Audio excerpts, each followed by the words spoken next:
अस्सलाम वालेकुम सामीन, वेलकम टू माय चैनल खौफनाक एंड फिक्शन नॉवेल्स। आपसे गुजारिश है कि मेरे चैनल को सब्सक्राइब करें और लाइक करें। कहानी शुरू करने से पहले आपको बताना चाहती हूँ कि ये सच्ची कहानी है जो कि इंतहाई खौफनाक और लर्ज़ाखेज़ वाक़यात पर मुश्तमिल है। तो आएँ कहानी को शुरू करते हैं। रात दबे पांव गुजरती जा रही थी। रात के 12 बजने में चंद मिनट बाकी थे। रेक्स स्टार क्लब की रौनकें देखकर यूं लगता था कि जैसे रात अभी अभी जवान हुई है। क्लब के अंदर काफ़ी भीड़ थी। करीब करीब सारी मेज़ें भर चुकी थीं। रेक्स स्टार क्लब अपने मखसूस तरीके के प्रोग्राम्स की वजह से बहुत मशहूर था। हर वीकेंड पर क्लब की तरफ से किसी न किसी गैर मुल्की रकासा का प्रोग्राम रखा जाता और फिर इसकी भरपूर तरीके से तशहीर की जाती। आज एक स्पेनी रकासा का नाच था जिसके बारे में मशहूर था कि वो रकासा दुनिया के मुख्तलिफ हिस्सों पर परफॉर्म कर चुकी है। स्टेज पर रेशमी पर्दा लहरा रहा था। करीब करीब सबकी नज़रें उधर लगी हुई थीं। दफतन एक खुशपोश और वजीहा नौजवान अंदर दाखिल हुआ। इस नौजवान ने निहायत कीमती नीले रंग का सूट पहन रखा था। नौजवान की उम्र 25 साल के आसपास थी। हाल में दाखिल होते ही उसने इधर उधर नज़रें दौड़ाना शुरू कर दी। वो किसी को ढूंढ रहा था। स्टेज के करीब लगी हुई मेज़ पर से एक लड़की ने हाथ उठाकर उसे अपनी जानिब मुतवज्जह कर लिया। नौजवान के होठों पर मुस्कुराहट दौड़ गई। वो आहिस्ता आहिस्ता चलता हुआ इस लड़की की मेज़ के करीब पहुंच गया। लड़की बहुत दिलकश थी। इसने नहायत ही चुस्त किस्म का लिबास ज़ेबतन कर रखा था जिससे इसकी रानाइयाँ फूटी पड़ रही थीं और आसपास के लोग इसको बुरी तरह से घूर रहे थे, लेकिन लड़की को इसकी चंदा परवाह नहीं थी। कैसे हो रमीश? लड़की ने इसकी तरफ देखकर मुस्कुराकर पूछा। भगवान की कृपा है। इतना कहकर रमीश कुर्सी पर बैठ गया। लड़की ने वेटर को बुलाकर आर्डर प्लेस किया और रमीश की जानिब मुतवज्जे हो गई। रमीश को उसकी आंखों में गहरी संजीदगी नजर आ रही थी। मैंने तुमको एक सीरियस मैटर पर डिस्कस करने के लिए बुलाया है, लड़की ने संजीदगी से जवाब दिया। कैसा मैटर गीता? रमीश मुस्कुराकर बोला। हमारा शादी का मसला, गीता बदस्तूर इसी लहजे में बोली।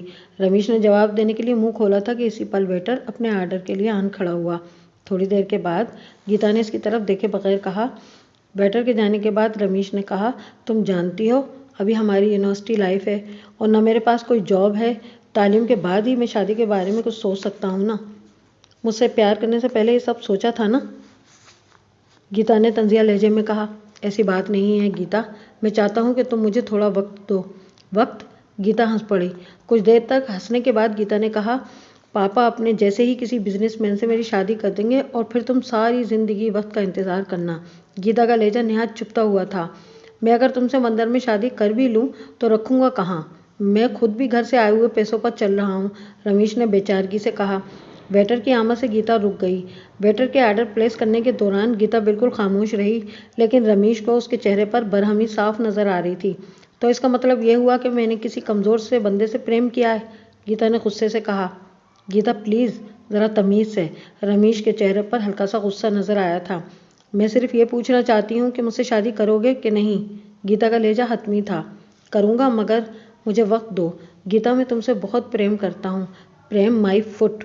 गीता भिनाकर उठ खड़ी हुई और अपने वैनिटी बैग से चंद बड़े नोट निकाले और मेज़ पर पटक कर बोली, अगर तुम मुझसे प्यार करते हो तो कल राम मंदिर में मैं तुम्हारा इंतज़ार करूँगी। इसके बाद मैं डैडी की मर्ज़ी से शादी कर लूँगी। इतना कहकर गीता बड़े बड़े कदम उठाती हुई हाल से बाहर निकल गई। उसके चेहरे पर गुस्सा साफ आया था, जबकि रमीश उसे रोकता ही रह गया। हाल में मौसीकी शुरू हो चुकी थी। स्पेनी रकासा अपने ढीले ढाले लिबास में हिलकोरे लेती स्टेज पर नमूदार हो चुकी थी। रमेश चंद लम्हात तक सोचता रहा, फिर उसने कॉफ़ी का कप उठाकर अपने होठों से लगा लिया। इसकी नज़रें रकासा पर थीं, लेकिन दिमाग कहीं और था। गीता नहायत ही गुस्से में बाहर निकली थी, लेकिन पार्किंग तक पहुँचते पहुँचते उसका गुस्सा जैसे जज्बात बनकर आंखों से बहने लगा था। वैसे भी आंखों का कोई दीन ईमान नहीं होता, मौका ब मौका बहना शुरू हो जाती हैं।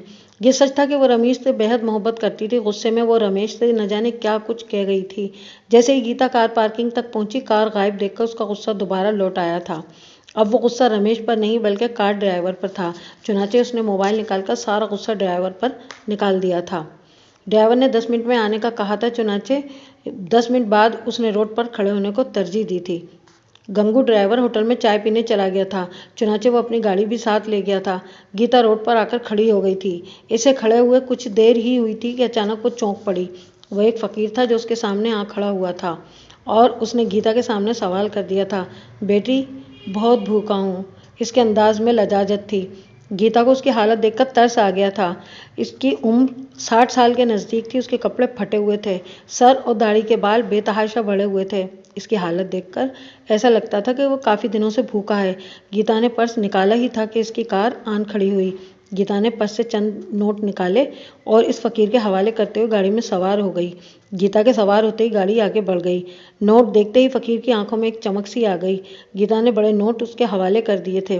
دوسرے ہی پل اس کی آنکھوں سے آنسو جاری ہو گئے اور وہ زیر لب بڑبڑا کر دعائیہ انداز میں بولا، جا بیٹی، اللہ تجھے ہدایت دے، آفتوں سے نجات دے۔ اتنا بول کر وہ فقیر ان نوٹوں کو جیب میں ٹھوس کر تیز تیز قدم اٹھاتا ہوا آگے بڑھ گیا۔ قسمت میں لکھا ہوتا ہے وہ تو ضرور ہو کر رہتا ہے، لیکن دعا ایک ایسی چیز ہے، انسان پر آیا برا وقت اور آفات دعاؤں کی بدولت دور ہو جاتی ہیں۔ تیز رفتاری بہت سارے حادثات کا موجب ہے۔ بعض دفعہ تو تیز رفتاری کے سبب انسان اپنی جان سے بھی ہاتھ دھو بیٹھتا ہے۔ ایسا ہی کچھ گیتا کے ساتھ بھی ہوا تھا۔ کار میں بیٹھتے ہی گیتا کا دل پھر غم سے بھر گیا تھا۔ اس کو رمیش کے ساتھ گزرے وہ سارے لمحات یاد آنے لگے تھے کہ وہ پہلی بار رمیش کو دیکھنے پر دل ہار گئی تھی۔ وہ تھا اتنا سجیلا، یونیورسٹی کی وہ ملاقات اب بھی یاد تھی۔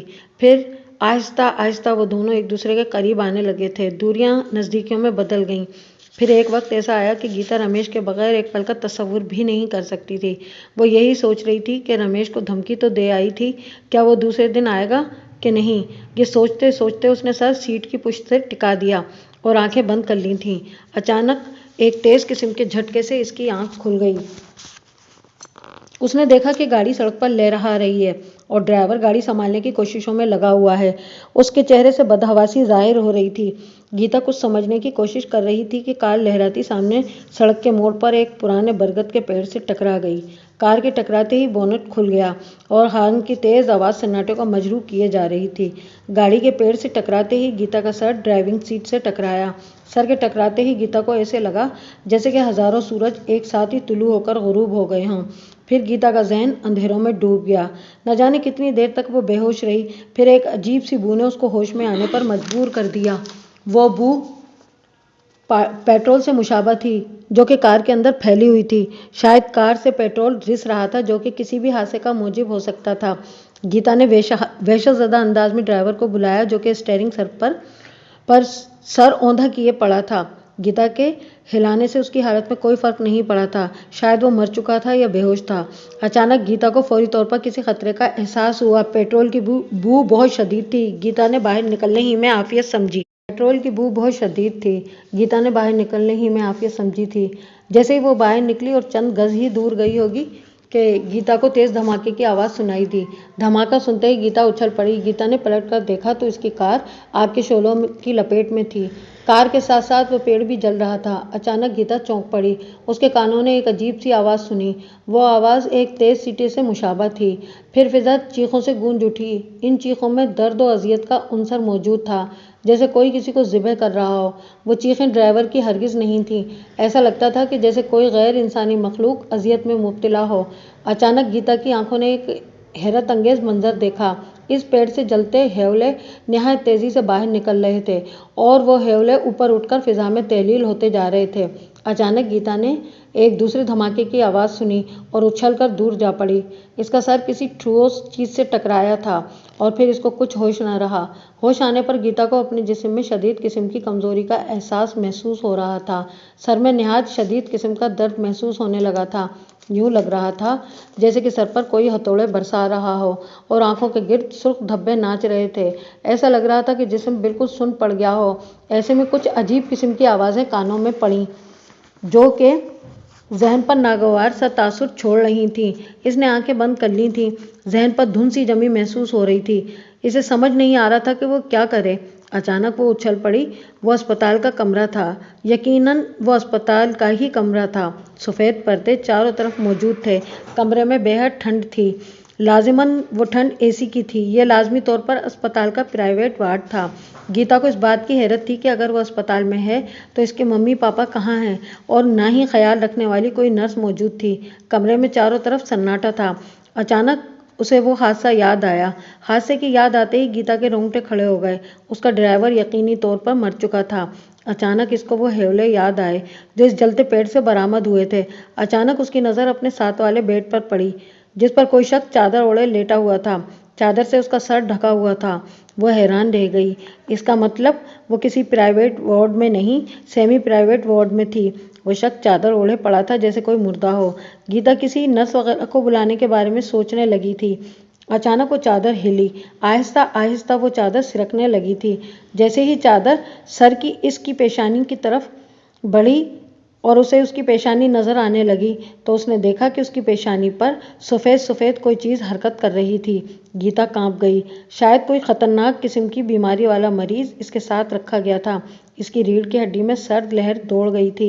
अब वो सफ़ेद चादर पूरी हट चुकी थी। इसके सामने जो मंजर आया था उसको देखकर उसकी चीख निकल गई। वो एक अजीब इंसान था जिसके पूरे जिस्म पर सफ़ेद सफ़ेद बिच्छू कुलबुला रहे थे जो इस इंसान के नाक, मुंह और नथनों में आ जा रहे थे।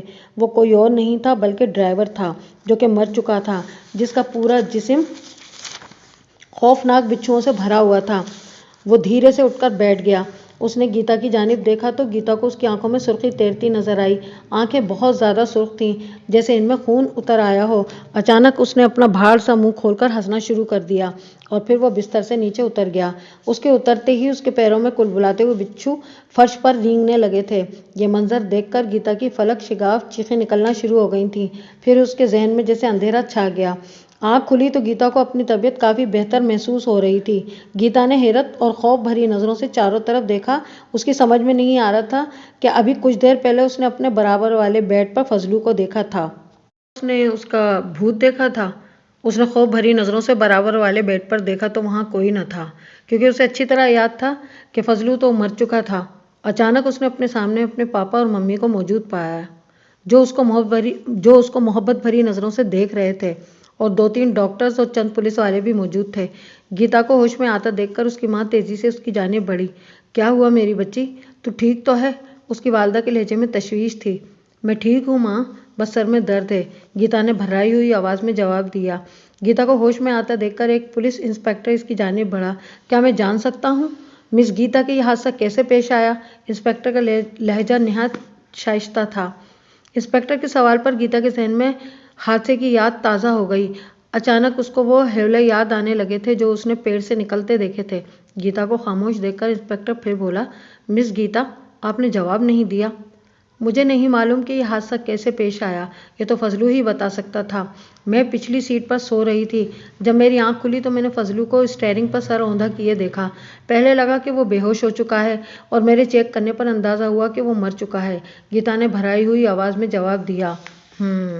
थोड़े तवक्कुफ के बाद इंस्पेक्टर ने फिर कहा, मिस गीता, क्या फजलू पीकर गाड़ी चलाता था? नहीं इंस्पेक्टर, इसका मुझे नहीं मालूम, गीता ने जवाब दिया। इतना कहकर वो दोनों हाथों से अपना सर दबाने लगी थी। इसके चेहरे से तकलीफ का इजहार हो रहा था। ये देखकर डॉक्टर और नर्स तेजी से इसकी जानिब बढ़े। मिस गीता, एक सवाल और पूछना है, इंस्पेक्टर इसकी तकलीफ की परवाह किए बगैर बोला। 1 मिनट इंस्पेक्टर साहब, ज़हनी तौर पर आपके किसी सवाल का जवाब देने पर गीता आमादा नहीं। आप इसकी हालत देख रहे हैं या आपके किसी सवाल का जवाब नहीं देगी अब? डॉक्टर ने संजीदगी से जवाब दिया। ओह ठीक है डॉक्टर, हम इंतज़ार करेंगे। इतना कहकर इंस्पेक्टर अपने साथियों के साथ रूम से बाहर निकल गया। इंस्पेक्टर के जाने के बाद डॉक्टर भी थोड़ी देर के बाद चला गया। बेटा, अब कैसी हो? इसके जाने के बाद इसके पापा ने शफकत भरे लहजे में पूछा। ठीक हूँ पापा, गीता की आवाज़ में नकाहत थी। मगर यह हादसा कैसे हुआ? फजलू क्या पीकर गाड़ी चला रहा था? वो तो भगवान ने करम किया कि तुम्हारी जान बच गई और फजलू सोरख सुधार गया, गीता की माँ ने तशवीश भरे लहजे में कहा। हादसे की बात पर गीता के जहन में रात वाले वाकयात फिर घूम गए। वो हेवले कैसे थे जो इस दरख्त से बरामद हुए थे? इसको ऐसा लग रहा था कि वो ज़रूर किसी बड़ी मुसीबत में फंसने वाली है। 2 दिन में गीता की अस्पताल से छुट्टी हो गई थी। गीता अब अस्पताल से अपने घर आ गई थी। गीता अस्पताल से आने के बाद सिर्फ यही सोच रही थी कि कहीं ऐसा तो नहीं कि रमेश आया और इसे ना पाकर चला गया हो। गीता को मुकम्मल बेड रेस्ट का कहा गया था। रात के 12 बज चुके थे। गीता सोने की नीयत से बिस्तर पर पहुंच चुकी थी। घर आने से रात तक गीता सिर्फ और सिर्फ रमेश के बारे में सोच रही थी। इसकी आंखें छत पर थीं। अचानक वो चौंक पड़ी। इसकी आंखें हैरत से खुली की खुली रह गईं। वो एक अजीब वजह कते की मकड़ी थी जो छत पर चिपकी हुई थी। वो आम मकड़ियों से मुख्तलिफ थी। अचानक इसका साइज बढ़ना शुरू हो गया और देखते ही देखते वो काफ़ी बड़ी हो गई थी। अचानक गीता का मुंह न चाहते हुए भी खुल गया। उसने बंद करने की कोशिश की मगर कामयाब न हो सकी। इसी पल वो मकड़ी धप से इसके खुले मुंह में जा गिरी और मुंह में गिरते ही इसकी आंखें चढ़ गईं और फिर इसको कुछ एहसास न रहा। इसके चेहरे का रंग सुर्ख हो गया था। लक्ष्मी देवी के लिए वो लम्हा बड़ा हैरान कुन था। गीता के इनकार ने उसके दिल को बहुत ज़्यादा सदमा दिया था। वो सोच नहीं सकती थी कि एक धार्मिक परिवार से ताल्लुक़ रखने वाली लड़की नास्तिक कैसे हो सकती है। गीता के अस्पताल से आने के तीसरे दिन की बात है। गीता की वालिदा के कहने पर मंदिर में पूजा के लिए गए थे ताकि भगवान का शुक्र अदा किया जा सके कि उन्होंने उनकी जान बच गई। चुनाचे ये तीनों मंदिर चले गए थे। जैसे ही कार मंदिर की सीढ़ियों के पास पहुंचकर रुकी तो गीता को बहुत ज़्यादा घबराहट महसूस होने लगी थी। मैं अंदर नहीं जाऊंगी मम्मी, गीता ने घबराते हुए कहा। क्यों बेटी, भगवान के आगे तो माथा टेकना ज़रूरी है, लक्ष्मी देवी नासेहाना लहजे में बोली थी। मैं अंदर नहीं जाऊंगी मम्मी, मुझे घबराहट हो रही है, गीता ने जवाब दिया। मैं नहीं जानती, चलना होगा, भगवान के द्वार आकर खाली जाना पाप है, लक्ष्मी देवी गुस्से से बोली। अरे नहीं जाना चाह रही तो मजबूर क्यों कर रही हो, राजीव शुक्ला तिनक कर बोले।